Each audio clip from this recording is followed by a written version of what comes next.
Hello नमस्कार दोस्तों, मैं हूँ करिश्मा चौहान और आप देख रहे हैं वायरल टीवी। आज हमारे साथ है दो खूबसूरत अदाकारा जिनकी मैं जितनी तारीफ करूँ कम होगा। मुझे नहीं लगता कि इंट्रोडक्शन की जरूरत होगी क्योंकि आप लोग ने इतना काम किया। मैं सोच रही थी कुछ इंट्रोडक्शन बनाऊं बट मैं नहीं बना पाई।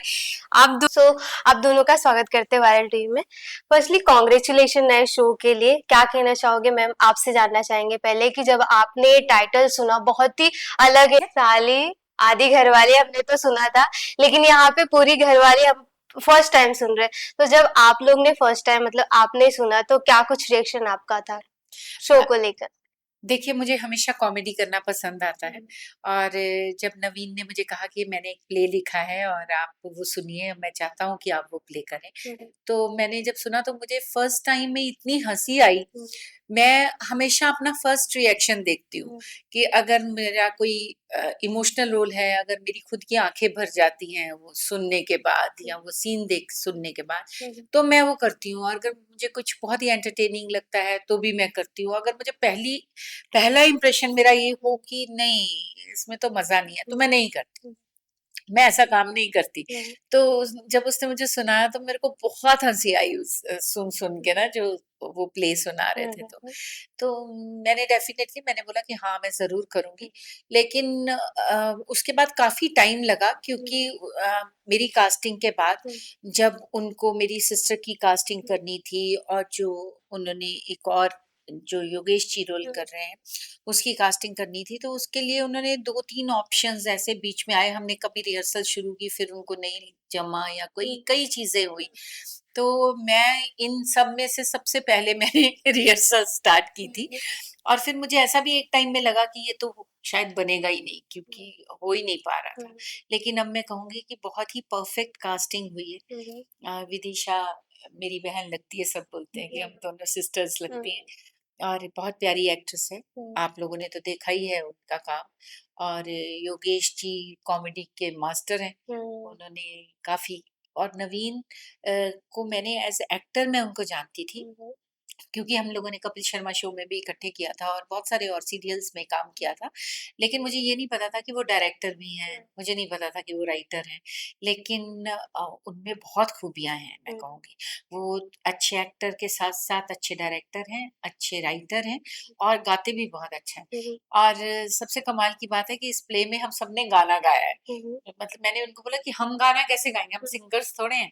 लेकिन उन्होंने गाना गाया है और मुझे लगता है कि सबने बहुत सुर में गाया है। मेरे को आज तक समझ में नहीं आ रहा कि हम इतने सुरीले कैसे हो गए। क्यों विदिशा? सही बात है। मुझे आप तो क्या कहना चाहोगी जब ये आपने फर्स्ट टाइम नाम सुना तो क्या कुछ रिएक्शन था, एंड जब फैमिली को बताया तो उनका क्या सब रिएक्शन? देखिए, सबसे पहले तो मैं स्कैंडलाइज हो गई थी नाम सुन के कि ये तो बड़ा ही एंटी सोशल टाइप का शो का नाम है, साली पूरी घरवाली, आप ऐसे गलत मैसेज देने वाले हैं पर इन अ फनी वे। तो लेकिन जब मैंने स्क्रिप्ट सुनी, ऑफ कोर्स उनका नरेशन सुना, so it was so funny, जैसा कि अभी उपासना जी ने बताया, बहुत ही फनी है।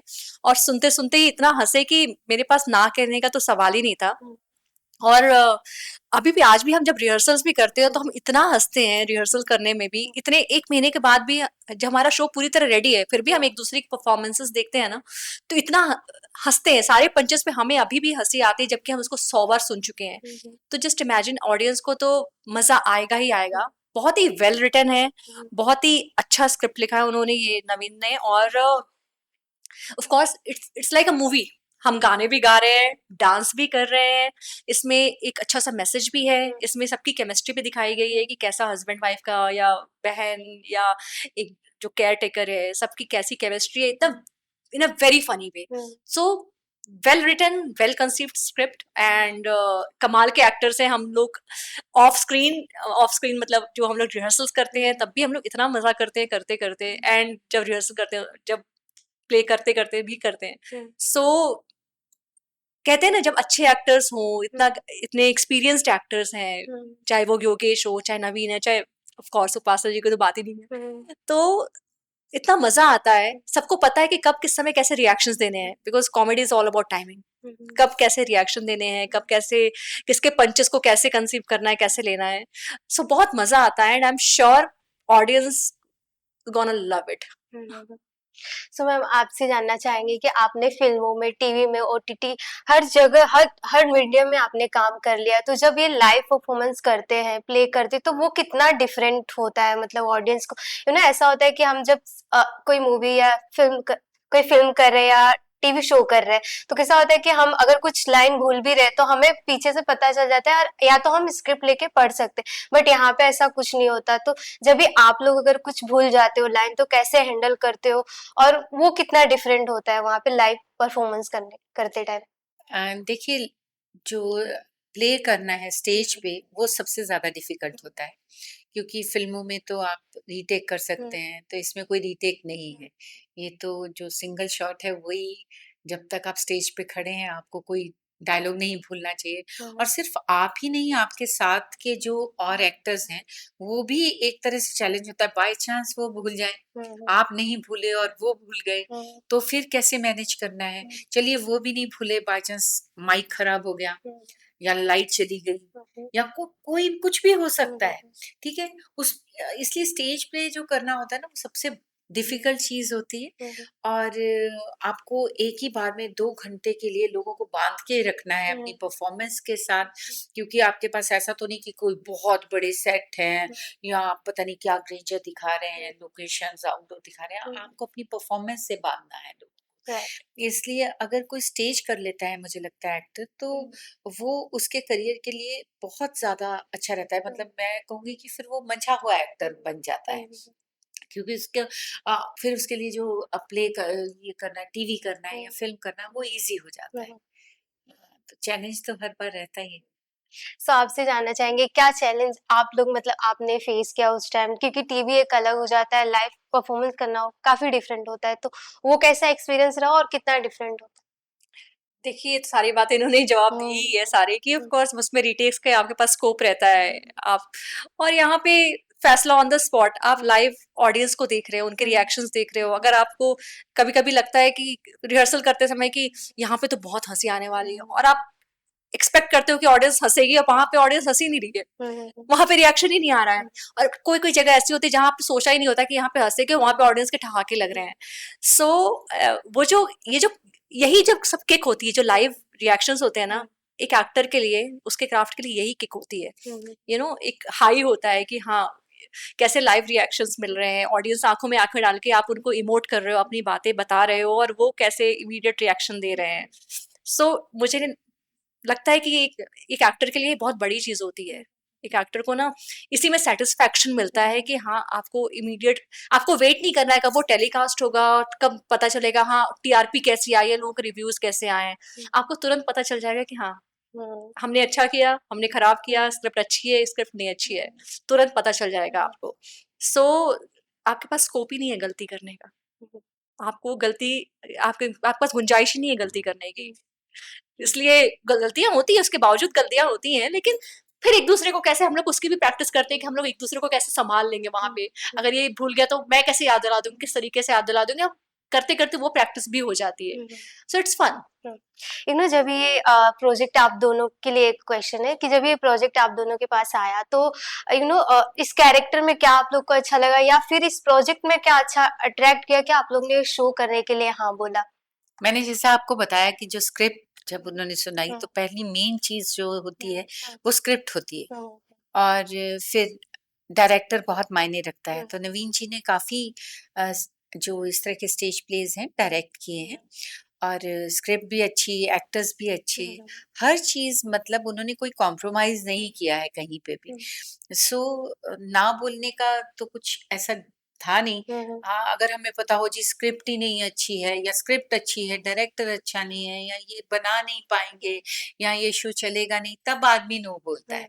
लेकिन जब एक पैशन होता है, जब आपकी एक्टिंग का आपको जुनून होता है, एक हर एक्टर चाहता है कि वो अच्छी परफॉर्मेंस करे और लोग उसे एप्रिशिएट करें। जो एप्रिसिएशन होती है ना, जैसे लोग बोलते हैं कि अवार्ड मिलता है किसी भी चीज़ का, तो आपने कितना भी काम किया हो लेकिन आपको वो अवार्ड लेना अच्छा लगता है कि किसी ने आपको अच्छा बोला। हस्बैंड वाइफ अगर हो तो उनको पता होता है आप एक दूसरे को प्यार करते हैं, लेकिन जब वो आई लव यू चाहे 15 साल बाद या 15-16 साल का भी शादी हो जाए, तो वो जो आई लव यू वो अच्छा लगता है। तो इसी तरह से अगर एक अच्छी चीज मिलती है एक एक्टर को, तो वो चाहता है कि लोग उसको अप्रिशिएट करें, और ये अप्रिसिएशन तो आपके एकदम सामने होती है। तो राइट। हमें पता है कि वो प्ले अच्छा है, हमें पता है हर चीज। जो बाकी क्या है कि आप ऐसे प्रेडिक्ट नहीं कर सकते कि क्या होने वाला है या क्या हो जाएगा। आप ऐसा श्योर शॉट नहीं है, लेकिन हाँ, आपको काम करते करते इतना तजुर्बा तो हो जाता है कि ये चलेगी चीज या नहीं चलेगी। तो मैं तो 100% श्योर हूँ कि लोग इस प्ले को बहुत लाइक करने वाले हैं। आप क्या कहना चाहोगे जब ये आपके पास प्रोजेक्ट आया तो क्या कुछ रिएक्शन था इस मतलब आपके कैरेक्टर का कि आपको क्या अच्छा लगा और शो हाँ मतलब करने के लिए हाँ बोला देखिए आपने? मेरा जो कैरेक्टर है इसमें बहुत ही फनी स्क्रिप्ट तो है ही, हम्म, प्लस इस कैरेक्टर में ना बहुत सारे इमोशंस भी हैं। हम्म, कोर्स सभी सारे कैरेक्टर्स में है, लेकिन मैं अपने कैरेक्टर की पर्टिकुलरली बात करूंगी कि इसमें हंसी हंसी तो है ही, वो हंसाती भी है, इमोशनल भी करती है, कहीं ना कहीं शायद आपकी आंखों से आंसू भी टपक जाइए। It's a roller coaster ride, the whole script is. Hmm, and सिर्फ मेरे कैरेक्टर की वजह से मैंने एक्सेप्ट नहीं किया ये। हम्म, इसमें 4 ही कैरेक्टर है और चारों कैरेक्टर इतने स्ट्रांग है, हम्म, सबका इक्वली इंपॉर्टेंट रोल है, सब हम्म, कैरेक्टर्स बहुत एक के बिना एक भी कैरेक्टर नहीं रहता तो शायद ये स्क्रिप्ट इतनी अच्छी नहीं बन हम्म, सकती है। तो हर के कैरेक्टर इतना अच्छा है, और बहुत ही, आपने आज तक मुझे जितने भी रोल में देखा होगा हम्म, उससे सबसे अलग है। इसमें बहुत ही चर्पी हूँ मैं, बहुत ही, प्लस आपको इमोशनल भी कर दूंगी, इंटेलिजेंट भी है ये लड़की, और और हम लोग गाने भी गा रहे हैं। इट्स लाइक अ फिल्म, हम सब मजे कर रहे हैं। सो बहुत मजा आएगा। इट्स लाइक 2 घंटे की मूवी देखोगे और मजे करके जाओगे। आप लोग पूरी दुनिया को हंसाते हो तो जब भी क्योंकि आज के टाइम में ऐसा होगा कि बहुत लोग हर टाइम सैड रहते हैं, हर इंसान एक कोई ना कोई प्रॉब्लम लेके चल रहा है। आप लोग को हम फिल्म या टीवी शो हर जगह से आप देख रहे हैं जहाँ पे आप लोगों को हंसाने का काम करते हो। तो अगर रियल लाइफ की बात करें, अगर जब आप लोग परेशान होते हो या सैड होते हो तो किसको देख के मतलब कौन से कॉमेडियन को देख के हंसते हो, और कौन सी ऐसी बात होती है मतलब हंसते हो आप लोग, अपनी प्रॉब्लम को कैसे दूर करते हो? देखो हमें पता है हमें अपनी प्रॉब्लम खुद से ही दूर करनी है, कोई बाहर ही आने वाला है नहीं तो कुछ देख के नहीं या तो ऐसा होता है ना कि कोई फेवरेट कॉमेडियन है, हम उनका कोई शो देख लिया, कुछ ऐसी चीजें होती है। अगर हमें ऐसा होता है तो आप लोग से पर्सनली पूछना चाहेंगे आप देखिए मेरी जिंदगी, मेरी अपनी बात करूँ तो मेरी जिंदगी में ना मेरा स्ट्रेस बस्टर मेरी बेटी है। हम्म, मेरी 3 साल की बच्ची है, और मैं लाइफ में कितनी भी स्ट्रेस में हो जाती हूँ, कभी कुछ हो जाता है, कभी यू नो आपके पास स्ट्रेस लेने के बहुत सारे रीजंस होते हैं। लेकिन मेरे लिए तो ऐसा है कि मैं एक बार उसके सामने जाती हूँ, तब एक बार मेरे को हंस के मम्मा करके वो गले लगा लेती है, मेरा स्ट्रेस खत्म। हम्म, सो आई एम सॉर्टेड, मुझे किसी को देखने की जरूरत हम्म, नहीं होती है। बाकी ये बताएंगे। मेरी लाइफ में मेरा बेटा है नानक, हम्म, और दूसरी बहुत ही प्यारी चीज है मेरी मेरे एनिमल्स। मेरे घर में 4 स्ट्रे कैट्स हैं जो मैंने पाली हैं बहुत छोटी थी। तो मेरी बिल्डिंग में 15 कैट्स हैं जिनको मैंने रखा हुआ है। मैं ही खाना खिलाती हूँ 2 टाइम, मतलब मैं नहीं होती शूटिंग में तो डेफिनेटली हमारे पास लड़कियां हैं जो खिलाती हैं। बाकी जो लेन है हमारी लोखंडवाला की, उस लेन के जितने डॉग्स हैं, जो कबूतर हैं, कौवे हैं, सब मुझे जानते हैं। हाँ, हमारे घर में रात को एक बहुत बड़ा पतीला चावलों का बनता है और सुबह वो हम कौओं और कबूतरों को देते हैं। और हमारी एक किचन में सिर्फ जानवरों का खाना पड़ा है, हमारे पास 2 किचन है क्योंकि मैं वेजिटेरियन हूँ। हमारे पूरे घर में हम लोग वेज, तो हमारा खाना अलग बनता है। लेकिन क्योंकि जो इनका खाना आता है उसमें नॉन वेज वगैरह रहता है तो वो अलग है। तो मैं जब जाती हूँ, अगर आप मेरे को देखोगे कि मैं जब लोखंडवाला एंटर करती हूँ जहाँ मेरा घर है, और तो आप मुझे कुत्ते बिल्लियों और इन सब चीजों के साथ, यहाँ तक कि मेरी मौसी आई थी अमेरिका से तो मुझे बोलते हैं कि मैंने कहा कि मैं कबूतरों को बुला सकती हूँ और कौओं को, बोलते ऐसे ये थोड़े आएंगे, बिल्ली कुत्ते आएंगे। तो मैंने बोला आ जाओ, तो सारे कौए कबूतर सारे ऐसे सब मतलब पूरा भर गया। तो वो जो मेरे को जो खुशी उनके साथ मिलती है ना, मतलब मुझे शायद ही कभी मिली हो। मतलब मैंने बहुत सारी, हमने भी जिंदगी में स्ट्रगल की, बहुत प्रॉब्लम्स देखी, लेकिन जब आप उन जानवरों के साथ उन्हें खाना खाते हुए देखते हो, जो वो आपको प्यार देते हैं, मतलब उससे ज्यादा खुशी शायद ही कभी किसी को मिल सके। और उनकी दुआएं, मतलब आज भी मैं काम कर रही हूँ, मेरे साथ बहुत लोगों ने काम करना स्टार्ट किया, वो शायद काम नहीं भी कर रहे हैं कुछ, लेकिन ये इन मैं हमेशा कहूंगी कि एनिमल्स की दुआएं हैं, स्ट्रे एनिमल्स की खास तौर पे, कि मेरे पास कभी काम की कमी नहीं रही। आज भी मैं खुद काम को मना कर सकती हूँ कि नहीं मुझे ये नहीं करना है, ये नहीं करना है, नहीं तो कई बार काम आना बंद हो जाता है, लेकिन काम ने मुझे कभी नहीं छोड़ा। उसका रीजन इन्हीं की दुआएं हैं। लास्टली कोई क्वेश्चंस, कोई बीटीएस अगर इस शो के दौरान बताना चाहें आप दोनों, क्या? बीटीएस बिहाइंड द सीन कुछ बताना चाहो? ओ, आप कुछ याद सोच रही हो? अभी सोचना पड़ेगा।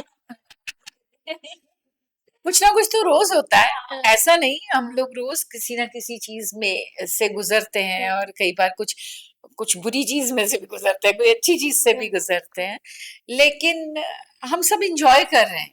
मतलब हम अपनी जिस दिन गाना था वो मैं आपको बताऊंगी, उस दिन तो मेरा बहुत ही दिल धड़क रहा था, मुझे लगा कि अभी वहां इतने लोग होंगे सब ना, उन्होंने अच्छे अच्छे सिंगर्स ने वहां गाने गाए हैं, अलका याग्निक जी का स्टूडियो था, तो मुझे लगा मैं गाऊंगी वहां तो बड़ी बेइज्जती होगी। अरे ये कैसा गा रही है, लेकिन वहां पे जाके मुझे मतलब वो लोग बहुत ज्यादा अच्छे थे। नहीं नहीं नहीं, मेरे खुद के हाथ में तो ठंडे हो चुके हाँ, ठंडी लवर्स सिंगर्स हमें लगा एक्टिंग करा दो, सुनाने मत कहो। मैंने इसलिए बोला पहले योगेश जी से गा लो, फिर विदिशा से, फिर मैं आती हूँ पहले, ताकि क्योंकि इनको भी नहीं आता तो थोड़े लोग वो यूज्ड हो जाएंगे कि इसको भी नहीं आया उसको भी नहीं, तो ये भी चल जाएगी बीच में। तो मैं आखिर में गई थी, लेकिन बहुत अच्छा। अरे सिंगर्स के हैं अभी हम लोग, आप जब देखोगे तो आप सोचोगे किसी सिंगर ने गाया, इसने बहुत खूबसूरत गाया, योगेश जी ने, नवीन तो खुद है वो भी सिंगर भी है, और मैंने भी ठीक ठाक गाई है। अगर एक लाइन आप दोनों गा सको। के लिए पैसे देने पड़ेंगे। नहीं नहीं, वो तो आपको आना पड़ेगा हमारा प्ले देखने के लिए। Okay, thank you so much. Lastly audience and fans के लिए क्या मैसेज देना चाहोगे? यही कहेंगे कि 30 को हमारा प्ले आ रहा है, साली पूरी घरवाली जरूर देखने आइएगा। 30 अगस्त, मुझे बार बार नवीन बोलते हैं अगस्त मत भूलना, तो अभी ये प्ले आने वाला है, और आपको प्ले देखने के बाद बहुत मजा आएगा, और आपका पैसा वसूल हो जाएगा। बिल्कुल बिल्कुल वसूल होगा, और हम लोग ने बहुत मेहनत की है, और बहुत अच्छी स्क्रिप्ट है, और 2 घंटे की पूरी फिल्म देखने आई है, लाइव परफॉर्मेंस फिल्म के जैसा, और जिसमें आपको हंसना, रोना, गाना सब मिलेगा, एंड आप जितने भी खर्चे करेंगे it's worth it, trust me. So please do come. Hi, मैं हूँ विदिशा श्रीवास्तव और आप देख रहे हैं Viral TV. Hi, this is Upasana Singh and you are watching Viral TV.